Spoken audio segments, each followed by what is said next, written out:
There was something interesting about the reveal of Naughty Dog's new game. Not in reference to the content of the trailer, but the vitriol that it got from online spaces. I'm not talking about the usual suspects either, if you get me. It was about people, actually, who realized this game was being directed by Neil Druckmann, the frontman and director of the studio's last few games. Whether the reaction was in regards to pent-up hate for a 5-year-old game they still haven't played, or his perceived worldviews, don't individually matter to me in the context of this video. What really caught my attention is that it feels like Neil Druckmann has reached auteur status. By no real effort other than the work he's put into his games, and a few poorly worded and now retracted articles, people hate him so much that he's become one of the better known video game directors. If you're a fan of Neil Druckmann, I don't doubt that you saw the trailer for Intergalactic: The Heretic Prophet and figured out that it was him before it told you. You can trace the artistic lineage back to Uncharted 4. This is his style of realism. I look at this and I see Druckmann. But that's a stupid thing to say. We know it's not just him, right? Obviously.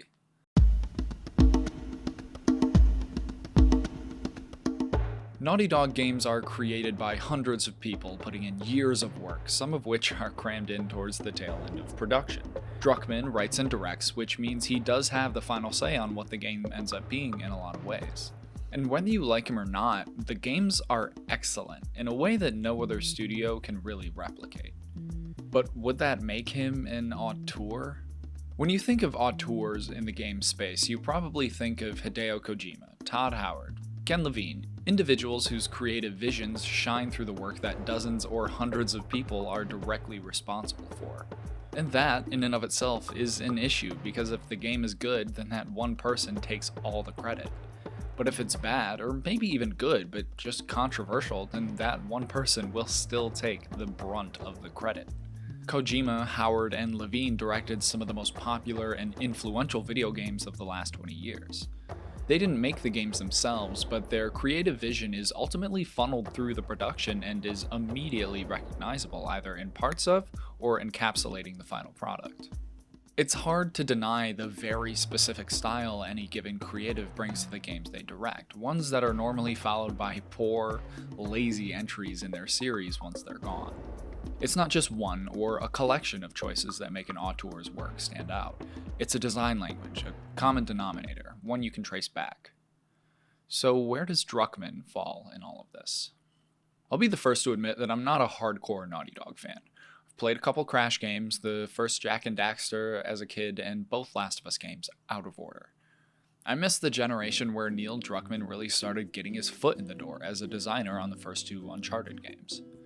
Under the direction of Amy Hennig, another revered and now semi-well-known game director in the online space, Naughty Dog has stuck to pushing the boundaries of realism as an art style ever since. But this wasn't their first crack at pushing boundaries.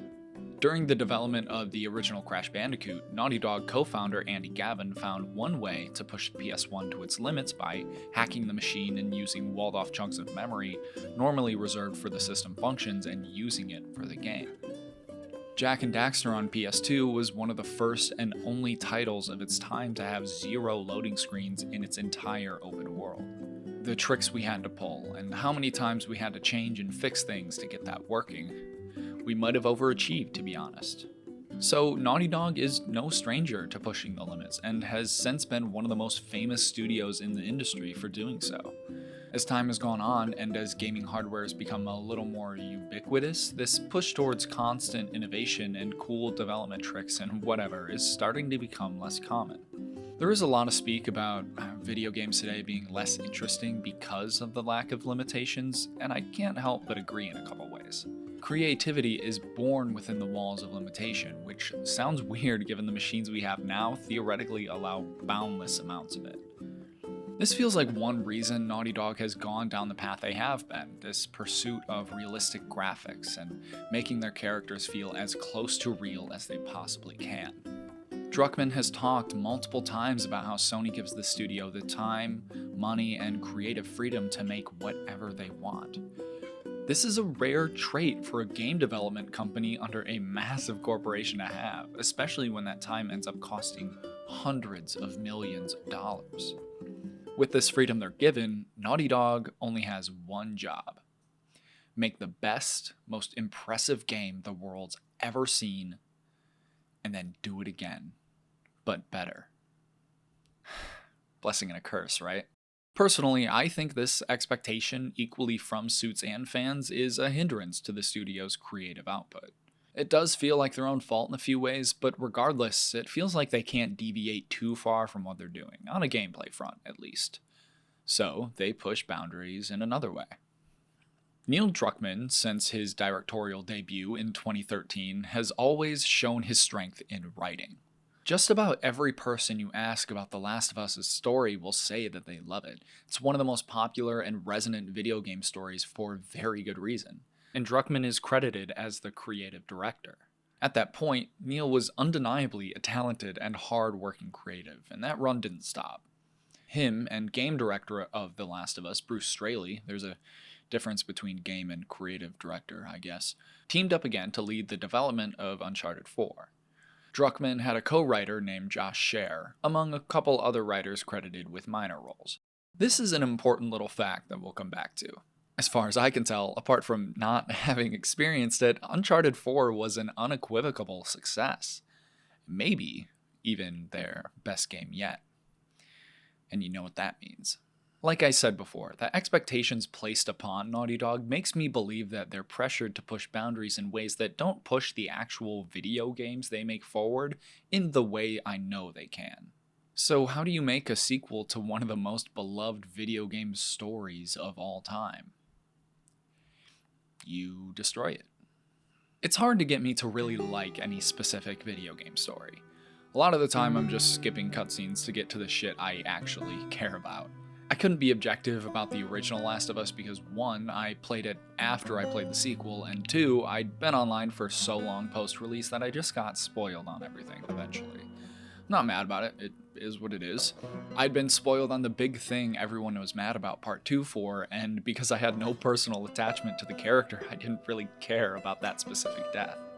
What did grab me about The Last of Us Part 2's story was the brevity and seemingly throwaway attitude the game treated a lot of its character deaths with. Joel's death was sudden and scary and impactful, but it wasn't the one that actually shocked me. It was Jesse's. Him and Ellie run to the front of the theater when they hear some trouble, and as soon as they burst through that door, he gets shot in the face and dies instantly. It's a character we spent a good chunk of time with, just like that. He straight up doesn't matter anymore. And the craziest part about that entire thing is that if him and Ellie were on opposite sides of each other, she would have died the exact same way. There are a lot of games that kill off characters at inopportune times, but it takes huge balls to treat something as life-changing and as instant as death with this level of respect. Sometimes people are just stolen from us, and to expect otherwise from a series as ridden with it as The Last of Us is ridiculous. It's in the fucking name, guys. The intense response to any given character death, or lack thereof, has burned way longer than any vitriol towards a fucking video game ever should. Like I said before, the problem with auteurs as a concept is that they get all the credit no matter how many people contribute to something. The Last of Us Part 2 wasn't written by Neil Druckmann alone. Hallie Gross is credited as the narrative lead and a co-writer alongside Druckmann. I read and listened to a couple interviews with them together, and at times it feels like Gross is expressing even more enthusiasm towards the story she wrote than Druckmann is.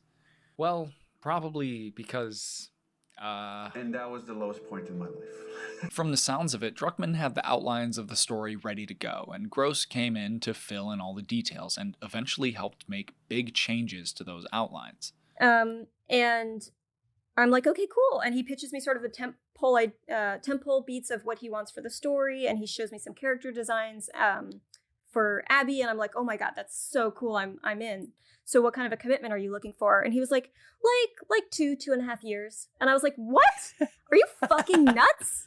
At the very least, this was an incredibly collaborative process, but that fact is weirdly omitted. I'm sure some people know that Hallie Gross worked on it and went to harass her too, but that's not where the majority of the hate is directed, at least from what I see. So, if anything, you should go and harass her more to equal everything out. Don't do that. The hate directed towards Druckmann specifically has made him more popular online than I think he ever should have been. There is this overarching narrative that has been created saying that he leached his way up the ladder and kicked it down after he got to the top. Some even like to suggest that Bruce Straley is the real genius behind The Last of Us, and that's why Part 2 is so bad. Straley was a huge part of the original as game director, for sure. He's even talked about him and Druckmann's collaborations on the story. Did he get shafted not being in the credits of the HBO adaptation? Yeah. Could there be some sort of resentment hanging in the air for some other reason? That's likely. But I think that trying to play him off as the mastermind behind the original and the one who actually deserves all the credit seems insulting to both of them. This is why I believe people have, in a weird way, put him on this auteur level while calling him a hack at the same time. 5 minutes of reading would prove otherwise. There is no proof of Druckmann forcing Amy Hennig out of Uncharted 4 in some sort of hostile takeover. There is nothing really suggesting that Bruce Straley left Naughty Dog because of some conflict with Druckmann. It surely must have been that, and not the absolute hellish levels of crunch the studio demands to get games out the door on time. You know, these could actually all turn out to be true one day, and Druckmann could end up being this evil, narcissistic snake. But I really feel like somebody would have said something by now.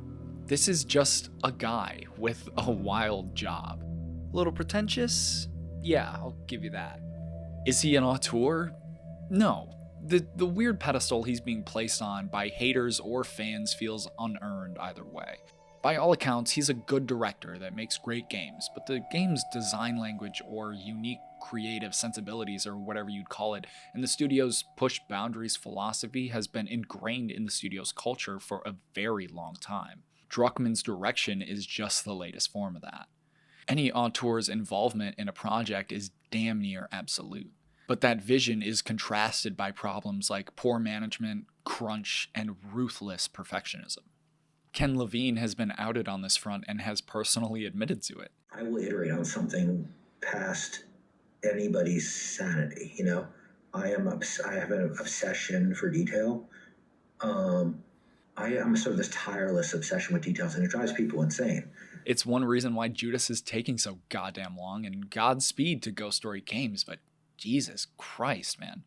Shigeru Miyamoto is famous for coming into a project right before it's supposed to ship and upending the entire thing. So much time, money, the sanity, morale, and even the health of the workers is at play under any specific project for the sake of a singular, cohesive vision. So, are the games we eventually get as a result of these issues worth it? Sometimes, yeah. Death Stranding is one of my favorite games of all time. That wouldn't exist without Kojima building his rapport and status as an auteur for the last 30 some odd years and having this weird ass idea that Sony only wrote a check for because of that rapport. You don't get these games from ordinary people. I'm sorry.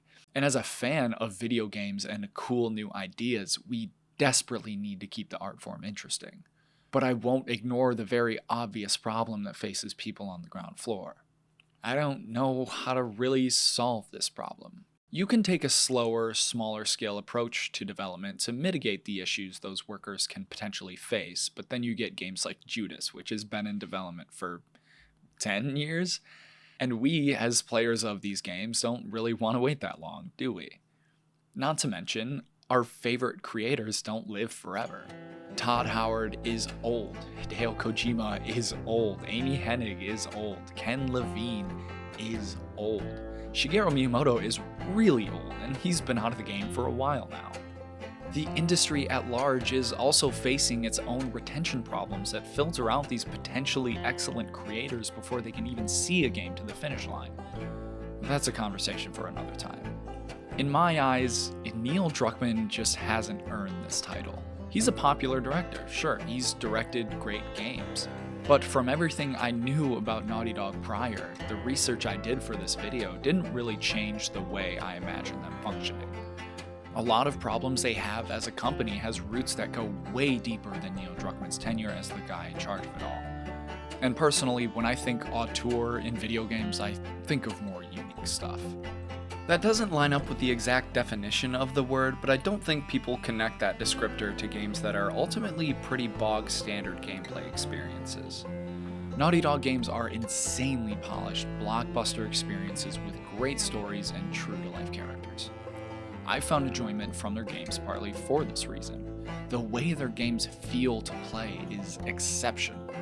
The combat in The Last of Us 2 specifically is why I love that game so much. But if the studio with unlimited time and money isn't interested in doing anything beyond that, then you won't get a ton of hype from me. I have no doubt that Intergalactic will be great. I'm glad they're deciding to go in a more fun direction and maybe take themselves less seriously. But I'm imagining what a spacefaring sword combat game from Naughty Dog will look like, and I think I already have a pretty good idea. So, Naughty Dog, Neil, surprise me.